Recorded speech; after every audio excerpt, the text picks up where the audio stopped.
இன்றைக்கி நம்ம என்ன வண்டி பார்க்க போகிறோன்னு பார்த்தீங்கன்னா ஷிஃப்ட்டு. இந்த வண்டியில் வந்து என்ன கம்ப்ளைண்ட் பார்த்தீங்கன்னா பேட்ரி ஃபுல் டெட்டு. கஸ்டமர் வந்து கீ தொலைச்சிட்டாரு. அதனால் நம்ம இந்த மாதிரி manual key sensor key program பண்ணி ஸ்டார்ட் பண்ணி ரெடி பண்ணி விட்ருக்கோம். ஸோ வண்டி பேட்ரி டெட் ஆகிடுச்சுன்னா உடனே நம்ம ஆஃப் பண்ணிடக்கூடாது. ஜம்ப் ஸ்டார்ட் அடித்து வண்டியை ஸ்டார்ட் பண்ணி கொஞ்சம் நேரம் வண்டியை ஆக்சிலேஷன்லேயே அப்படியே வண்டி ஐலைன்லேயே அப்படியே விடணும். அப்போ தான் வண்டி சார்ஜ் ஆகும். பேட்ரி வந்து டெட்டாக இருந்ததுன்னா புது பேட்டரியாக இருந்தால் சார்ஜ் ஏறிடும்.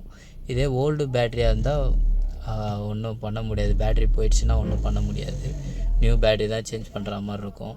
இது வந்து பேட்ரி இப்போ தான் மாற்றினார் கஸ்டமரு. அதனால் கீ மிஸ் பண்ணிட்டாரு. வந்து ஆன் பண்ணி ஃபஸ்ட்டு நாங்கள் வரும்போது இந்த கிளஸ்டரில் எந்த லைட்டுமே எரியாமல் இருந்தது. இப்போ ப்ரோக்ராம் பண்ணி வண்டி ஸ்டார்ட் பண்ணி எல்லாம் ரெடி பண்ணியாச்சு. இதே போல் உங்களுக்கு எதனா கீ தொலைஞ்சிருச்சு, இந்த மாதிரி வண்டி ஸ்டார்ட் ஆகலன்னா மேலே தெரிகிற நம்பருக்கு காண்டாக்ட் பண்ணுங்கள். தேங்க்ஸ் ஃபார் வாட்சிங்.